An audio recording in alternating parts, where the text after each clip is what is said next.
So, Oliver, I've really enjoyed this series and I've found it fascinating just to hear the different journeys that various lawyers have been on.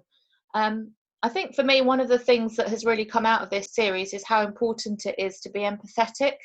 I think that's right. There was a real kind of continuum of behaviours being important in terms of how one operates as a lawyer, be that with one's clients or one's external counsel. And empathy came through as a real theme. To really understand the context in which others were working was really important. And I wonder whether empathy is so important now, given where we are with COVID-19, given that people are under a great deal of stress, people are working in a way that they couldn't have imagined 4 months ago, and I think that situation has driven people to be more empathetic. So I wonder whether that was sort of shining through in the interviews that we were doing. Well, it's interesting, isn't it? Have people actually become more empathetic as a result of COVID? I think the number one requirement is that people realise that is important and start to adjust their behaviour. And I think that's particularly crucial when one is delivering services as a lawyer, that you really begin to understand what's going on in the head and the context of the person that you're working with. Empathy is not just about how you deal with your clients. I think it's important to remember. Empathy is also about how you deal with your colleagues, your team, and really how the whole business starts to think about its workforce in a more empathetic way. So, yeah, there probably are green shoots, if you like, of empathy and a change in behaviour. But I think the next few months and years will really begin to show whether behaviour in the working environment is going to improve for the better.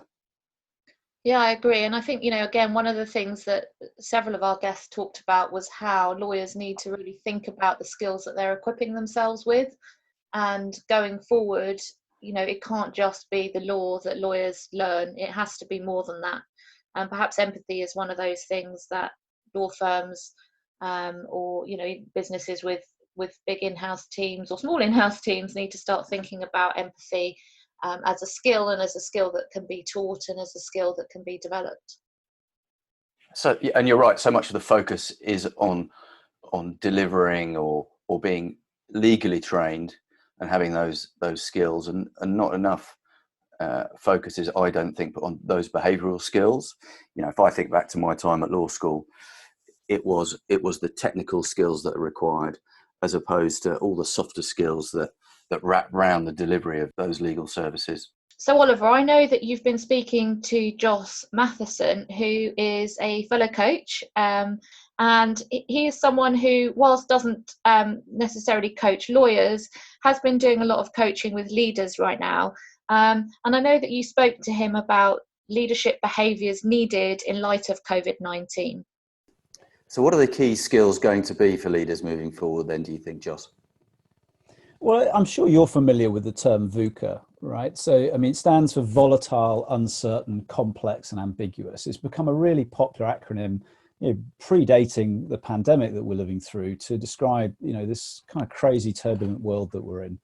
And I think it certainly describes the challenges most organizations face as industries are disrupted by technology, and that's only been further accelerated by the pandemic. And I think you can actually look at VUCA through a new lens, which is the leadership behaviors that we're going to need. So if we look at it as in terms of VUCA behaviors, I think that would be valiant.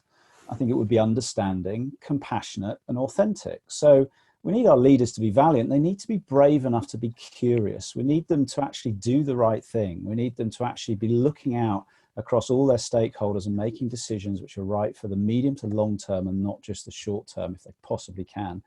Understanding is absolutely plays to what we're talking about today, empathy. Really got to seek to understand actually what are other people going through, what are their perspectives, what might they bring in terms of ideas and solutions that might enable companies to navigate this successfully. Compassionate is, just obvious. I think it's really interesting when you have a conversation with someone right now, you ask how they are and you mean it. It's not one of those just throwaway lines. People are genuinely interested in how other people are doing. And I think that sort of, narrowing of the empathy gap, if you like, that we're seeing is a really good thing. And then authentic as the A in VUCA behaviors. I think it's really important that leaders continue to be transparent. I think it's really important that they show up as themselves and that they're honest, and they're going to have to show a bit of vulnerability. You know, we've got to understand and see people. Sometimes we're having a meeting with people, you know, and we see a camera, you know, with the backdrop is their living room or their kitchen, or we might see their children appearing or their pets barking in the background or whatever it might be. And I think there's a humanity to that, which is actually a good thing. So hopefully that can continue. We are all human beings. We're all adults. I think we can cope with it. So let's continue that authenticity. So I think that you know, the new VUCA leadership behaviors, as I say, valiant, understanding, compassionate, authentic, I think they will come to the fore. I think those leaders that display those things are going to be able to inspire their people through this ambiguity and also gain the trust of customers and other stakeholders. And crucially, I think there's one key behavior that will underpin all of those new VUCA leadership behaviors, and that is empathy. And I'm pleased you said that. So where does empathy fit into that mix? Well, I think it's the kind of key that unlocks those things. So you know, empathy is really it's a soft skill. We hear a lot about soft skills actually being the hard stuff. You know, when we're dealing with transformation at the sort of scale we often see in organizations, and in the past that's been technology, that's been accelerated now with kind of, you know, the situation we're all dealing with. I think it's not just a soft skill. I think it's got hard edges, and I think empathy is often misunderstood. So some maybe see it as soft and maybe a sign of weakness. Maybe others think that they're empathetic, but in reality, they're only offering token gestures or a few words of compassion to try and make people feel better. Well, I know that you feel the same as me. I think empathy is a fundamental leadership skill. It has hard edges. It boosts performance in multiple ways, and it has an impact on the bottom line, which is what most executive teams and boards are really worried about, is the financial health of the business. And I think greater empathy supports the development of a more supportive and inclusive workplace. In doing so, I think it enables more honest conversations, which can boost curiosity and creativity and collaboration. So I think teams become more effective and higher performing. I think it also creates a more positive, empathetic work culture. I think that allows employees to be the best version of themselves. Inclusion's a really, really key topic in every organization right now. And actually having, you know, a culture of empathy enables people to feel safe. They can come to work knowing they can just be themselves. They're valued for who they are. They're valued for their perspectives and ideas.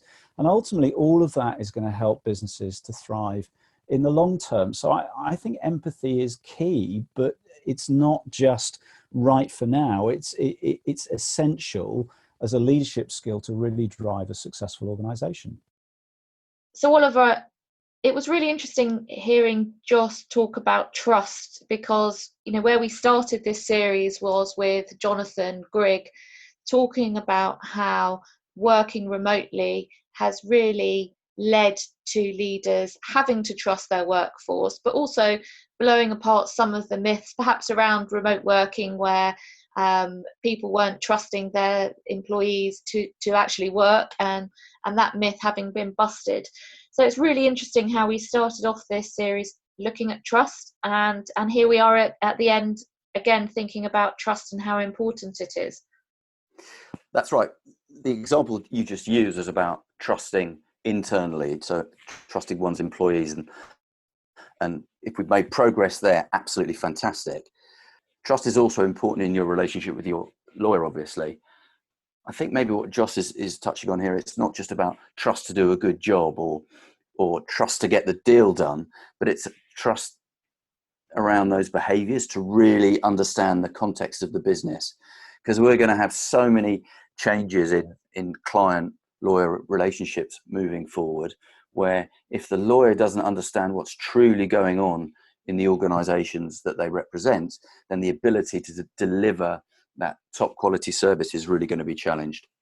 Yeah, and I think there it's, you know, it's that empathy point, isn't it? It's about putting yourselves in the shoes of your client and understanding that, you know, this period will have been incredibly difficult for some businesses, and some businesses will have changed forever as a result of what's gone on in the pandemic.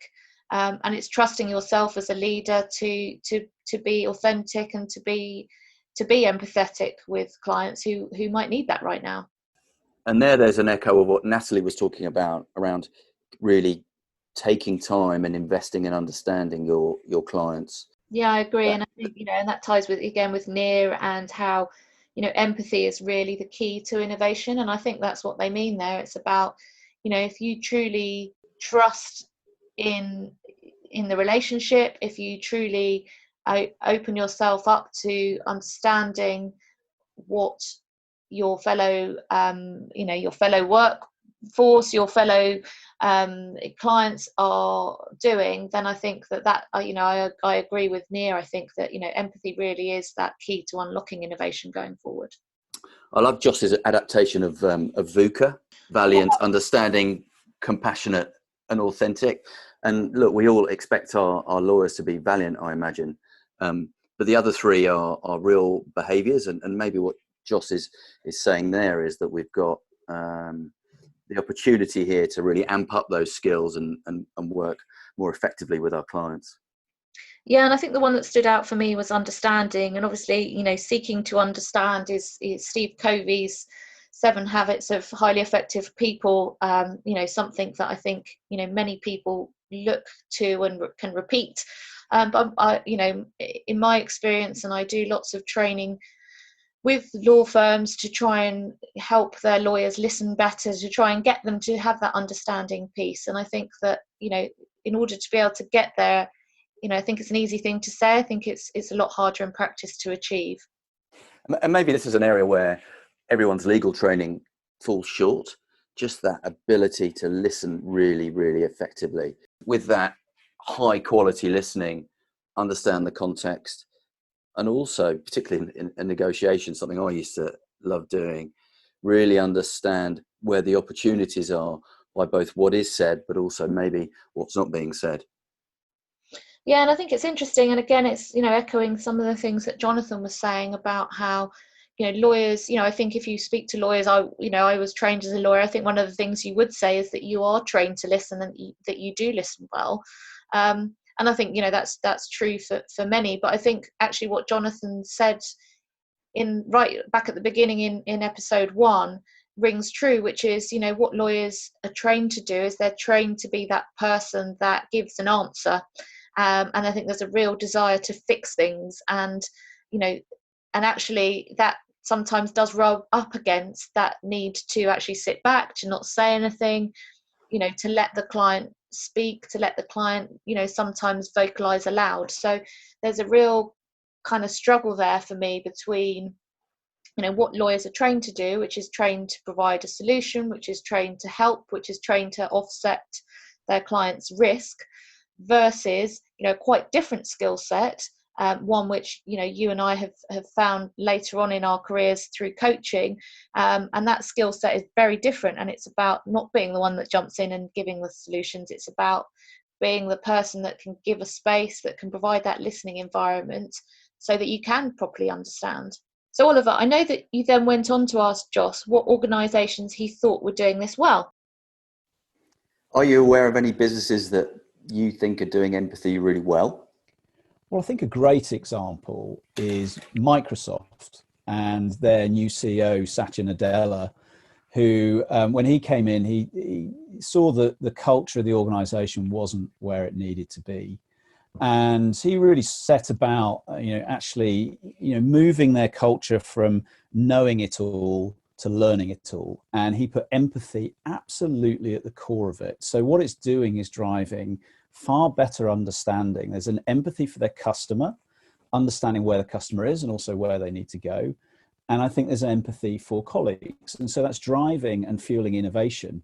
And I think as a CEO, he also embodies how empathetic leadership can drive greater customer centricity and a more inclusive culture. You put those together, and I think that's a very large part of why Microsoft has bounced back in recent years and their performance has turned around. There's also a lot more research into the impact. It's interesting, there's a survey that comes out every year, the State of Workplace Empathy by Business Solver.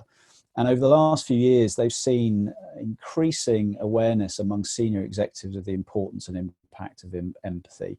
So in their most recent survey in 2019, they saw that 97% of leaders feel it's important for organizations to demonstrate empathy, which is up from 93% a couple of years ago. And 91% of CEOs see a link between empathy and the bottom line, which again is up from 87% the prior year. So there's an awareness which is, moving companies in the right direction. Interestingly, though, I think there is maybe a gap. So, the same 2019 survey from Business Solve reveals that 76% of employees believe that empathy drives greater productivity, and 73% of employees say that empathy can be learned. That's crucial. But there's a gap, because I think most CEOs and senior leaders think that their organizations are more empathetic than their people do. So there's still work to be done. So still work to be done, Oliver. And I think lots of echoes there of what we were talking about in terms of listening to your customer, in terms of, empathy being a driver in the business. And for me, there were real echoes there of the conversation that you had with David around understanding, about having that relationship with your lawyer. Absolutely. I mean, in the work he'd done and the rollout of the global rollout of the cinemas, he could only do that when he had an effective local partner. And that partner had to understand, obviously, the legal context, but had to understand what they were trying to achieve from a business perspective. So without that kind of mutual understanding and that partnership, I don't think David could have achieved what he was able to achieve at Warner Brothers.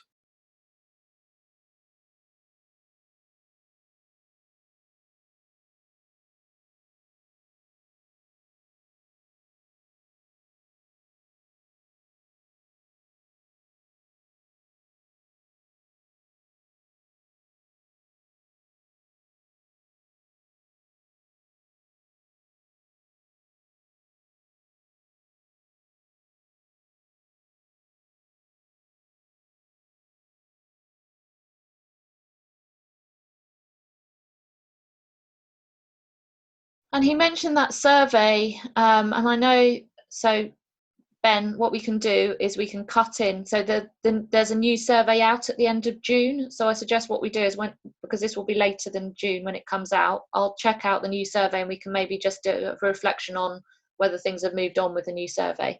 Okay, good idea. Okay, so from that then,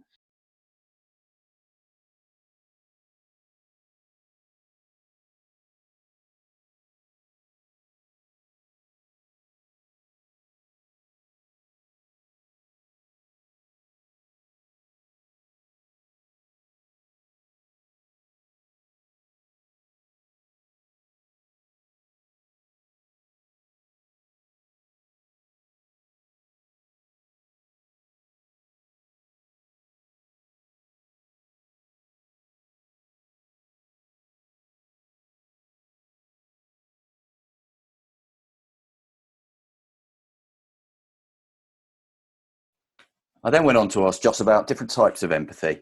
So I think there's a number of examples, and I think it's not just having empathy, but it's the type of empathy that matters. So we'd identify three different types. There's cognitive empathy. So if you like, that's the ability to put yourself in someone else's place and see their perspective. So empathy by thought, if you like, rather than by feeling. And then you've got emotional empathy, which is kind of quite literally feeling another person's emotions, as if you'd almost caught it. You've caught their emotions. That can be good. When it's positive, you're feeling upbeat. It can be, if you're laughing, it can be infectious. Yeah, but I can see how in a business context, though, that could be seen as fluffy potentially.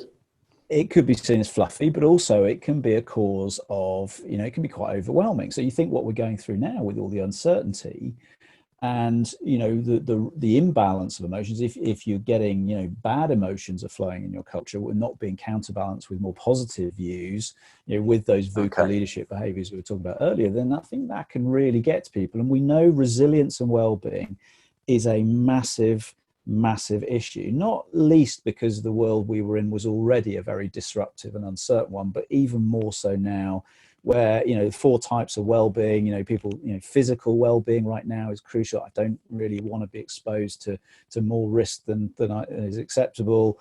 Keep me safe. Secondly, you've got mental well-being. So actually, how am I thinking about things? Am I staying positive? You've then got your emotional well-being. How am I feeling about things? Often how you feel affects everything else. And then there's also your social well-being, which is really, really something that's been constrained. It's great we're all connecting via Zoom and Skype and other means, but we're not connecting the way that we used to, and we're wired for that as human beings. So I think well-being, understandably, has become a much, much bigger focus. But I want to that come back to social one, third. yeah, but that social one, sorry, Justice, to come in. That social one, I don't think we quite appreciated how important the social side has been, both on a personal level, but also in the workplace. I would agree with you. I mean, I don't think we really appreciated it before this, and that's often the way, isn't it? When you're forced into a kind of constrained situation, and it's extended over a period like many countries have experienced. I think that is storing up, potentially some issues. We need to make sure we're taking care of people, and for the most part, I think organisations are doing a decent job of that. But it's going to be an ongoing thing, because I suspect we're going to be socially distancing and not going back to the working patterns that we knew. I think that looking forward, I would imagine people would want to adopt some of the new working practices that have come to the fore if they can. So again, coming back to the three types of empathy, so that balance of cognitive and emotional, neither of them are necessarily good or bad, but I think there's a third type of empathy, which is really what leaders and organizations want to be working towards, and that's generative empathy. Why generative? Because actually this kind of empathy leads to more empathy, which leads to more empathy. It has a catalytic effect. So I think generative empathy is about feeling concern for someone, but with an additional move towards action. And actually within an organizational context, that's often the type which is most appropriate. It's really, really important. And our work, you and I have done a lot on this with leaders, is geared towards helping to generate that. How do you generate that? It's the best balance. Done well, one's able to behave with real feeling towards others, whilst at the same time you're generating insight and possibility and action. So at its best, I think generative empathy is a critical component for truly effective empowerment and inclusion. So Oliver, do you approach coaching empathy in the same way? Yeah, I use some of the same tools and techniques that Joss does, and in particular, that notion of generative empathy, I think, is really important. Important because organisations might worry that the introduction of or discussion around empathy is too soft, and that notion of empathy actually generating something, there's an action step out of that behaviour, I think is really important, both because it shows there's a purpose in behaving in that way, and done well, one can measure the impact of that empathetic behaviour. The other way I like to think about empathy is in terms of an empathy compass. And that's when one can think about empathy in 4 dimensions. So firstly, empathy for oneself. So that's ensuring that one is kind to oneself, particularly at the moment in the lockdown and coming out of lockdown stage that we're in, to make sure that one takes time to reflect, look after one's mental health, and make sure that one is doing everything they need to from a family context. I think that's really important. The second dimension is, I think, empathy for one's colleagues and clients. So that's understanding the context of those that you work with or that you report to or who report to you, but also obviously, as we've touched on in this discussion, around the context in which your clients are operating. Then there's the team and creating common goals for the team in an empathetic way, so that everybody has the same information, everybody has the same target, and everybody's brought together and truly understands what you're trying to achieve as a collective. And then possibly the most nebulous one is empathy as an organization. Whilst those first 3 are kind of bottom up, individuals can drive empathy in those contexts. This one is a real kind of top down and a leadership activity, and it's about the very top of organizations almost permitting empathy, permitting people to behave in a way that thinks and understands others, and drives more empathetic behavior through the organization as a whole. That's really interesting. And again, echoes there of lots of things that we've heard throughout this series. Yeah. Claire, I know that you see empathy as an important skill in the work that you do. How do you bring it into your work? Yeah, so for me, empathy is all about that understanding point that we've spoken so much about, and echoes of near and empathy being the key to innovation in law firms. And Natalie there talking about understanding the clients, but not just understanding your clients' users, your clients' stakeholders, and having a broader understanding of where you are. So the way that I bring empathy in is really around that listening piece. One of the things that I like to focus on, because it's just easy to remember, and things that are easy to remember tend to be the ones that stick and the ones that people take forward. And there is a study around listening styles, and it's packed, that I know that you've come across as well, Oliver, and it's about the different orientations that people have. It's the preferences that people have that perhaps they don't even realize they have. And there are two really good examples there of how that ties into empathy. So one preference that people have is they can be very focused on the emotional state of others. So when they're listening, they very much focus on the thoughts and feelings of the speaker. And that can be contrasted with action-oriented listeners, and lots of echoes here of what Jonathan was saying. And they're people that are very interested in finding out what the speaker wants, and their focus is the task at hand and solving problems. So very, very similar there to what Jonathan was saying. Perhaps lawyers are trained to be action-oriented rather than people-oriented. And there are other styles as well.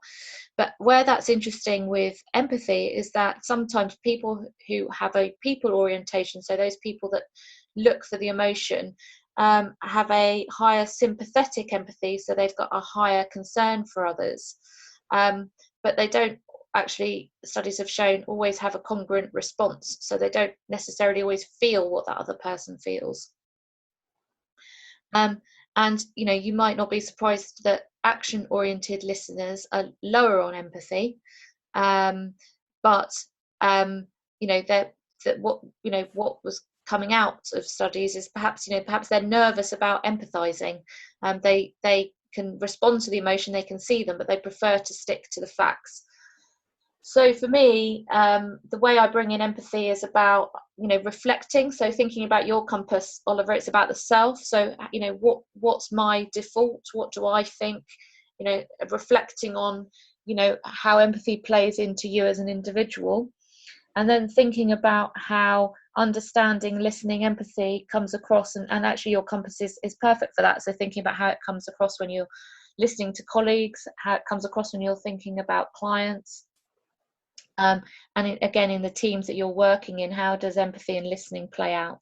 And it's powerful. I think, what this series has shown is that, the simplest of things, I think people rush to technology. I think people rush to, complex statistics or, a hunt for more and more data. But for me, having a really powerful conversation, which is often at the heart of much of the data that people mine anyway, can do so much and can really power businesses forward. And maybe as humans, what we need is for that conversation to be face to face. Yeah, it's an interesting thought, isn't it? Particularly where we are now. So Oliver, I've really enjoyed this series. I've learned a lot. I've been fascinated by some of the journeys that our speakers have been on.